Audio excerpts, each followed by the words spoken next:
நம்மளை பார்த்து கொண்டே இருக்கிறான். நம்ம சின்ன தப்பு செஞ்சாலும் ஆண்டவன் நம்மளை பார்த்துட்டு இருக்கிறான், அவனை பிடிப்பான், தண்டிப்பான்.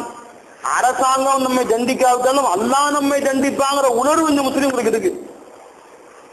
பயான்கள் கேட்பதன் மூலமாக சபை பராத்துல பயான் வைக்கிறாங்க, மேராஜ்ல பயான் வைக்கிறாங்க, ரம்ஜான்ல பயான் வைக்கிறாங்க.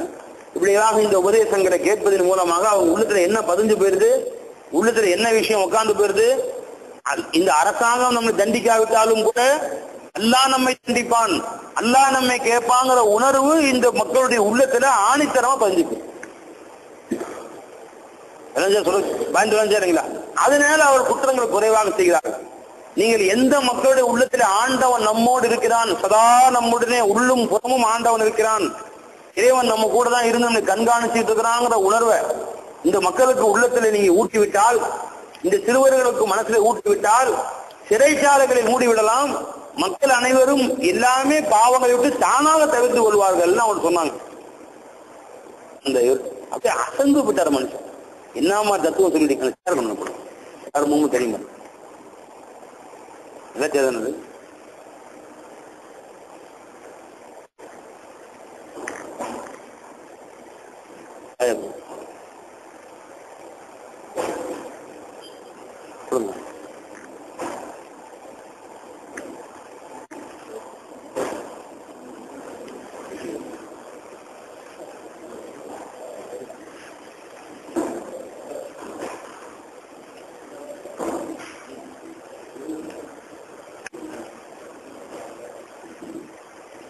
இந்த பள்ளிவாசல் இருக்கும் போது நான் ஏத்திக்காவை நீத்து வச்சுக்கிறேன் அப்படின்னு நீத்து வச்சுட்டா உட்காந்து பயான்கள் சவாபம் கிடைச்சு போது ஏத்திக்காவை சவாபம் கிடைச்சு போயிடும்.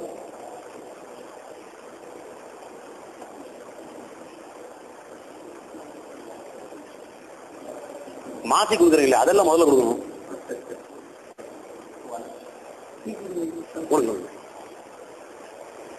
ரெண்டாவது கொடுக்கணும். ஏங்க என்ன வேணாம், நல்ல சேதனா உட்காரலாம்ல, தைரியமா உட்காரலாம்ல.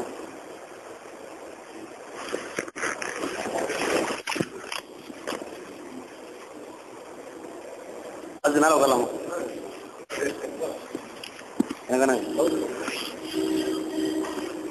சேர்ல உட்காரதுக்கு பயமா இருக்கு. காரணம் தெரியும் ஒண்ணு இருக்கு. இல்ல இந்த ரம்ஜான்ல இந்த மாதிரி சேர்ல உட்காந்து கால் உடஞ்சு அது கெப்பாசிட்டி இருக்கும்ல, அது 60 கிலோ 70 கிலோ கெப்பாசிட்டி இருக்கு. அதுக்கு மேல என்னதுக்கும் 100 கிலோ நம்ம போய் உட்காந்து என்னதுக்கும் அது கால் உடஞ்சு ரம்ஜான்ல. ஆமா, நான் கையை ஊண்ட என் கையும் உடஞ்சு 1 மாதம் 2-3 மாசம் கழித்து நிப்பாட்டானே. இப்படி இப்போ ஒரு லைட்டா வலி இருக்கு சில நேரங்கள். ஒரு வருஷம் ஆச்சு. அந்த நேரம் சேர்ல உட்கார்றது இல்லை. இதுக்கான உட்காந்து தூங்குறவங்கன்னு தெரிய மாட்டேங்குது. சில பேர் நிம்மதியா தூங்குறாங்களா, அதனால இப்பமோ பெணமோ தெரிய வச்சு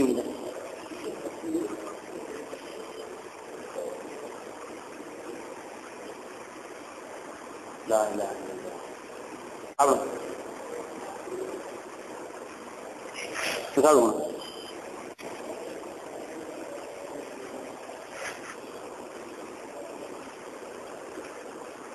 அல்லாஹ் நம்ம கூட இருக்கிறான் அந்த உணர்வை பிள்ளைகளுக்கு நாம் ஊட்டி விடுவோமே, ஆனால் நீ தைரியமா வெளியே அனுப்பலாம்.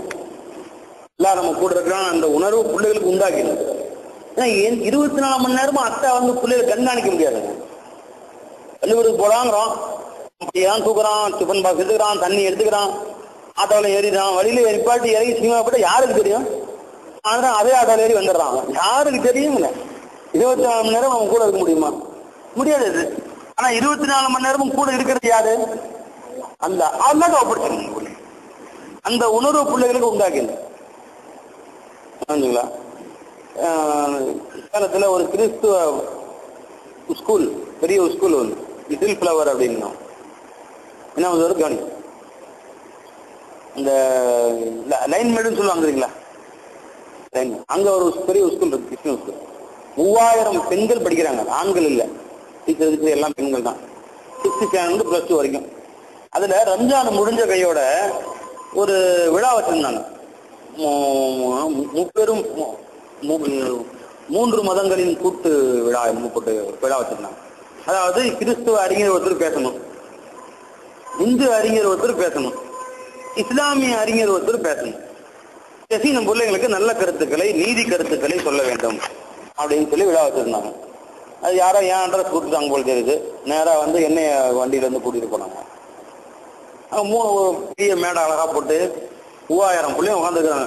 எல்லாம் 6th ஸ்டாண்டர்ட்ல இருந்து +2 வரைக்கும் படிக்கிறாங்க. எல்லாரும் டீச்சருங்க ஒரு 70-80 பேர் இருக்கும். இப்போ டீச்சருங்க எல்லாம் அவங்க தனியாக மேலே விட்டாங்க. ஹெட் மாஸ்டர் தான், கிறிஸ்துவ ஸ்கூலு. என்ன மூணு சேர் போட்டிருக்காங்க. நடுவில் உட்காந்துருக்கு. இந்த பக்கம் பாதிரியார் உட்காந்துருக்காரு, இந்த பக்கம் ஒரு சாமியார் உட்காந்துருக்காரு. எல்லாம் கருத்துக்களை பேசணும். அவர் சாமியார் பேசினாரு.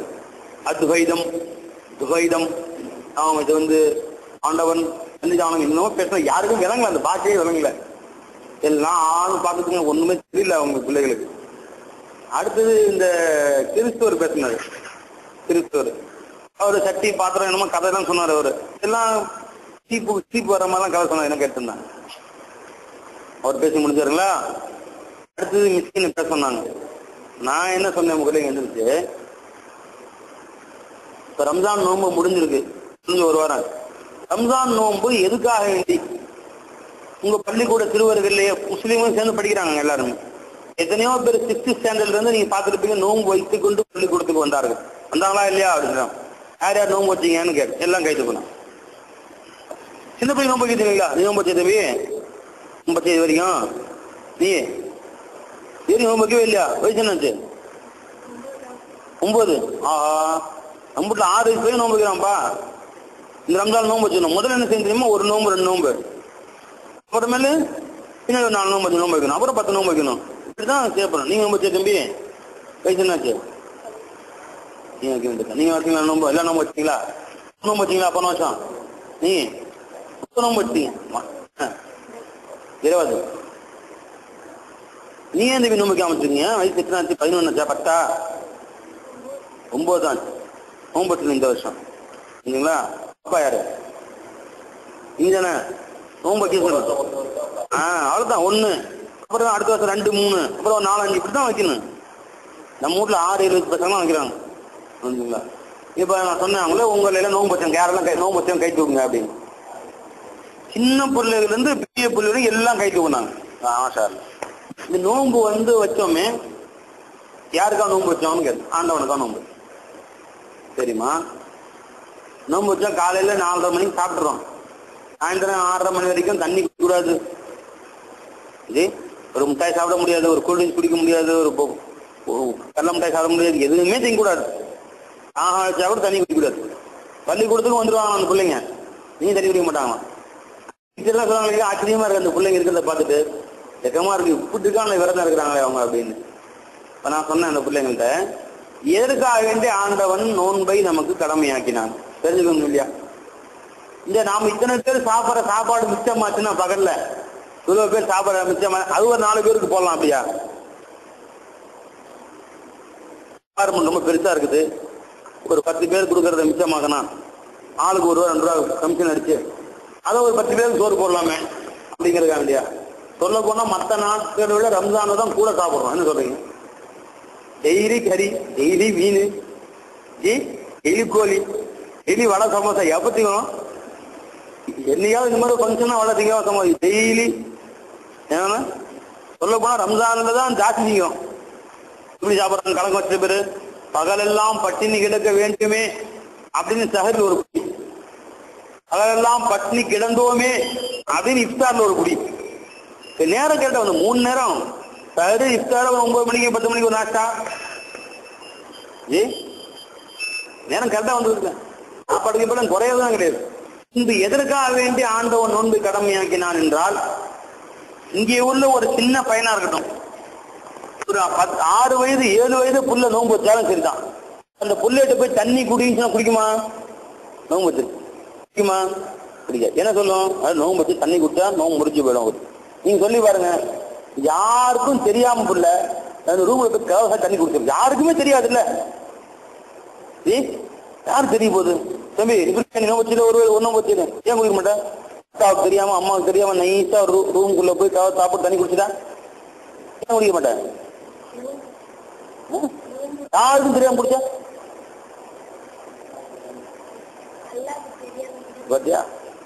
அந்த பிள்ளைங்க மனசை என்ன பதிஞ்சு போயிருதுங்க? நோன்பு வைக்க சொல்றதுனால நாம அத்தாவுக்கு மறைக்கலாம், அம்மாவுக்கு மறைக்கலாம், அண்ணன் தம்பிக்கு மறைக்கலாம், எல்லாருக்கும் மறைக்கலாம். அல்லாவுக்கு மறைக்க முடியுமா? நாம நோன்பு வச்சிருக்கவங்களும் அல்லா தெரிஞ்சிருக்காங்க. எவ்வளவு பெரிய இருட்டு ரூம்ல போய் தண்ணி குடிச்சாலும் அல்லா என்னை பார்த்துட்டு இருக்கிறான் இல்லையா? இது இப்ப அந்த அல்லா தால என்னை கேட்பதான் செய்வான் அப்படிங்கிற உணர்வு அந்த பிள்ளைகளுடைய மனசுல பதிஞ்சு போயிருக்கு. இல்லைங்களா? அப்ப அந்த பிள்ளைகள் நோன்பு வைக்கிறது மூலம் என்ன பயிற்சி ஏற்பட்டு போயிருது? காலையில இருந்து சாயந்தரம் வரைக்கும் தண்ணி தாகத்தான் குடிக்க மாட்டாங்க. ஏன்? அல்லா என்னை பாக்குறான், நீ கூடவே அல்லா இருக்கிறான், தண்ணி குடிச்சா அல்லாவுக்கு தெரியும் அப்படின்னு இப்படியே பயிற்சி ஏற்பட்டு ஏற்பட்டு ஏற்பட்டு எதுவாயிருது? அந்த பயிற்சி அவங்க கல்வியில பதிஞ்சு போய் எந்த குற்றமும் செய்யலன்னு கருத்துட்டு அவங்கள அந்த நோன்பு இல்ல கவனிக்கணும். கவனம் இங்க தேவை. நான் சொல்ற பாயிண்ட் விளங்க. நோன்பு அந்த குழந்தைங்களுக்கே நம்ம பயிற்சி கொடுக்கும்போது என்ன ஆயிருதுங்க? இப்ப அந்த பையன் பீடி குடிச்சா நீங்க பாராட்டுவீங்களா? நல்லா குடிக்க இன்னொரு பீடி வாங்கிருப்பீங்களா? திட்டுவீங்க. உங்க தெரியாம என்ன செய்வீங்க? அப்ப தவறான காரியங்கள் தகப்பனுக்கு தெரியாம அந்த பையன் செய்வாங்கிற அச்சம் எது வரைக்கும் இருக்கும்? அல்லாவுடைய அச்சம் அவருக்கு வர்ற வரைக்கும். அல்லாவுடைய பயம் வந்துருச்சு. எங்க அக்கா என்னை பாக்காட்டியும், எங்க அம்மா என்னை பாக்காட்டியும், அக்கா ஹயாத்தா இருந்தாலும் இல்லாட்டி சரிதான், அம்மா ஹயாத்தா இருந்தாலும் அல்லா ஹயாத்தா இருக்கா, அல்லா என்னை பாக்குறான். அந்த பயம் அந்த பிள்ளைகளுடைய கல்புல வந்துருச்சா, இந்த பயம் அந்த பிள்ளைங்களுடைய உள்ளத்துல பதிஞ்சிச்சுன்னு சொன்னா அந்த பிள்ளைங்க தவறு செய்யறதுக்கு அறவே வாய்ப்பு இல்லாம போடும். பாவமான காரியங்கள் ஈடுபடுறதுக்கு வாய்ப்பே இல்லாம போயிடும் அந்த பிள்ளைங்க. அதுக்குதான் இந்த நோன்பு அப்படின்னு பேசினேன். யாருங்க டீச்சர்லாம் கேட்டுறாங்க எல்லாரும். அந்த பிள்ளைங்க அந்த இதை நீங்கள் பிள்ளைகளுக்கு இறை ஞானத்தை சொல்லிக் கொடுங்கள். ஆண்டவன் நம்மோடு இருக்கிறான் என்ற உணர்வை ஊட்டுங்கள். அந்த பிள்ளைகள் எந்தக்கும் தவறு செய்ய மாட்டாங்க. அந்த பிள்ளைகளின் விஷயத்துல நீ அச்சப்படவே தேவையில்லை, கவலைப்படவே, நீ அமெரிக்கா கூட அனுப்பிச்சிக்கலாம். அந்த பிள்ளைங்க உலகத்துல எந்த மூளைக்கு நீ அனுப்பிச்சு வைக்கலாம், கெட்டு போக மாட்டாங்க. எப்பங்க? எப்ப கூட அல்லா இருக்கிறான்ற உணர்வை கற்றுக் கொடுத்து அனுப்பிச்சு வைங்க. அல்லாவுடைய அச்சத்தை கற்றுக் கொடுத்து அனுப்பிச்சு வைங்க அந்த பிள்ளைங்க. அது இல்லாம நம்ம பிள்ளைகளை வளர்த்தால் கொஞ்சம் கூட கண்டிஷன் மார்க்கத்தை பத்தி கொஞ்சம் கூட இல்லாம வெறும் உலக படிப்பு மட்டும் இந்த பிள்ளைகளுக்கு கொடுத்தா போதும் என்று எண்ணினால் கஷ்டம்தான் பண்ணும். சரிங்களா? சரி, இது விட்டுறாதீங்க.